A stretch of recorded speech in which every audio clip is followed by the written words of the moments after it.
Hey everybody, I am here to talk a little bit about change procedures in DBT and hopefully give a little bit more insight into how problems are worked through with clients when using DBT as a modality.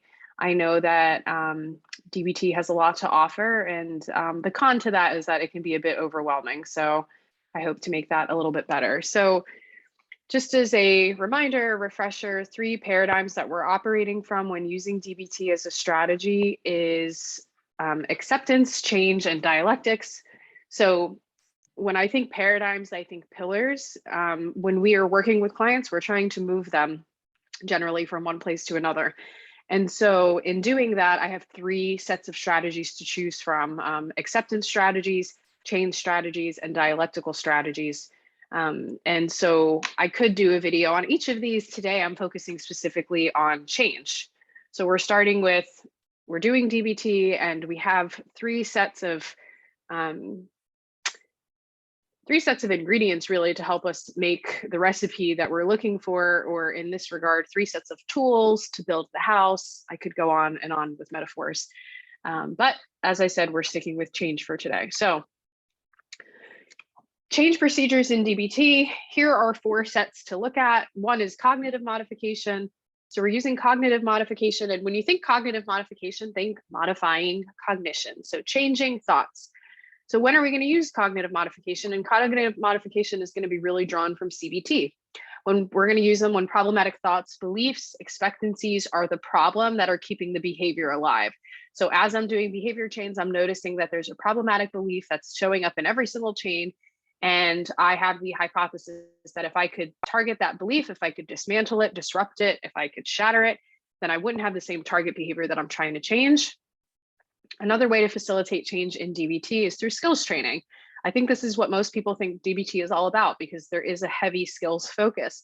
It's not the only thing that DBT is about when it comes to creating change in DBT. So that's the thing to remember.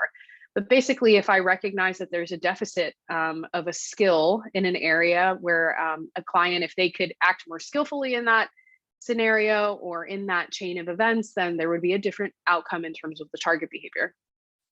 So the next one is exposure. And exposure, I'm going to consider exposure as a way to facilitate change when the target behavior is kept alive, because it shows up in response to a cue that needs to be reconditioned. So when there's responding conditioning happening, and when the response to the cue is problematic and it's causing problems showing up in this target behavior, when you're considering the information that you're getting in your chains, then exposure might be a way that I facilitate change. And then we have contingency management strategies. When the target behavior, so the behavior that I'm looking at over chains, is under control, or as I like to say, kept alive due to the reinforcing qualities of that behavior itself, or maybe in the environment. So again, this is all probably review and refresher, but what I'm trying to do here is make it all tie together and hopefully give you some examples that feel like everyday language, because I know myself hearing behaviorism type language, it can get really confusing sometimes, just like these arrows. Sometimes I think they're going to go forward and sometimes they don't, they go backwards. Okay, so let's take the example of a target behavior of drinking. I'm going to use that for my example for all of these, just for a sense of ease. Okay, so the target behavior is drinking. And let's say I'm analyzing this target behavior, and what I notice on chain after chain after chain is that there's this thought that is, I am just a piece of shit. I'm a piece of shit. So what the hell? Why don't I go ahead and drink? So I'm considering cognitive modification. Cool, I've got my little sticky note here. And I would really advise you, if you're a visual person, maybe you go back to this slide, take a picture of this. I'll pause and wait, screenshot it. Take this and put it up somewhere in your office, because I find that having the visual, like sometimes it's as simple as that. Okay, there's a problem here. It's not changing.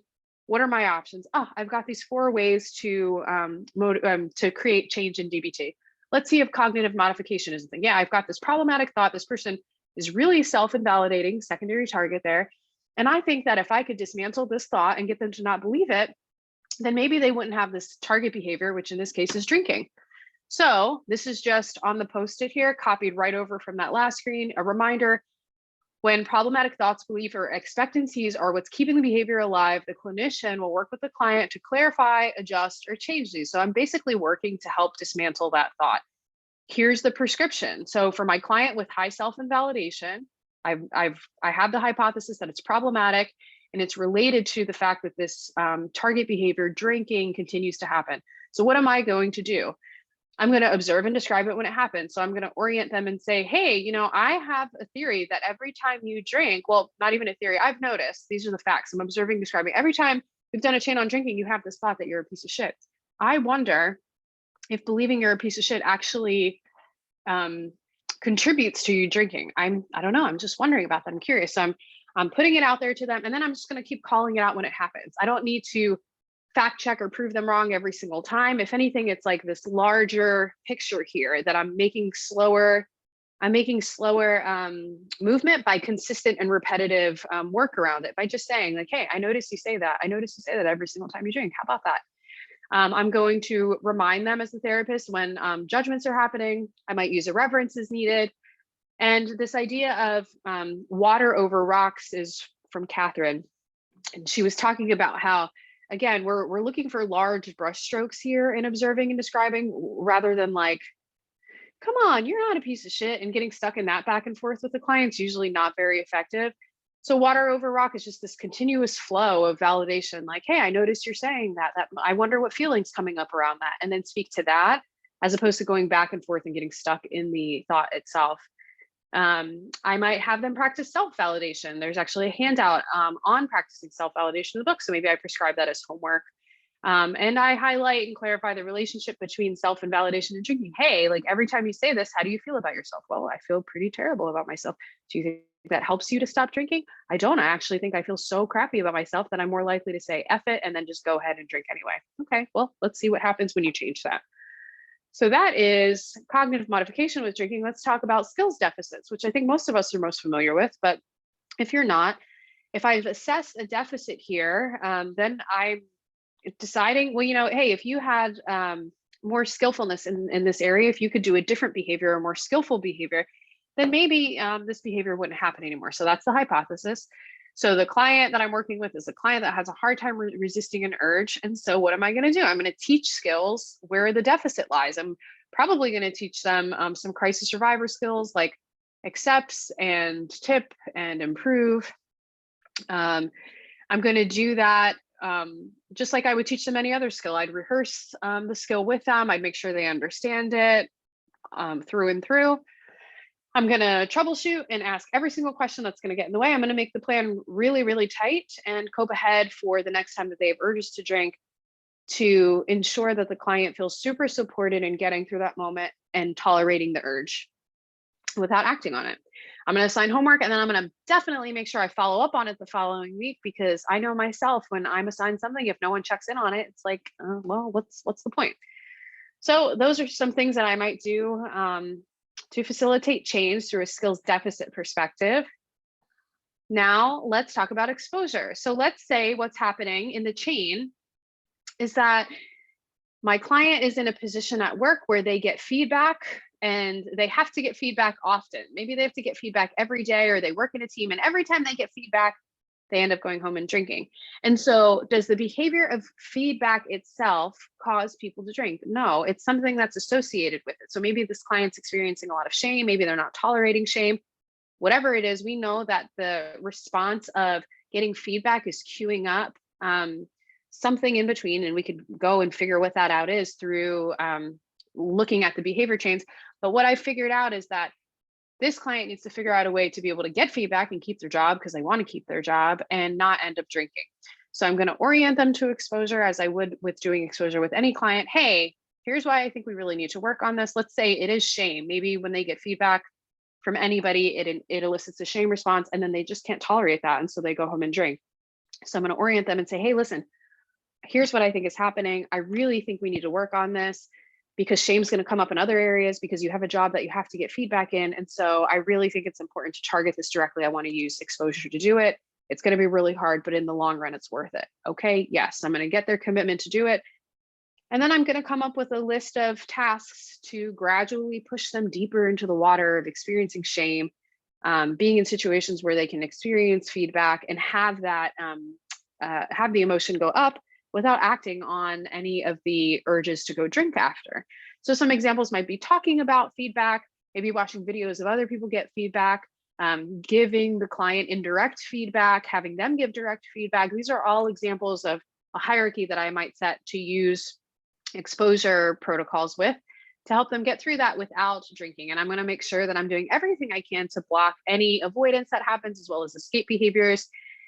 And then every time client does a new task, I want to talk about what happened and what that was like for them. And hopefully some new learning is occurring where client is realizing, oh, wow, look at that.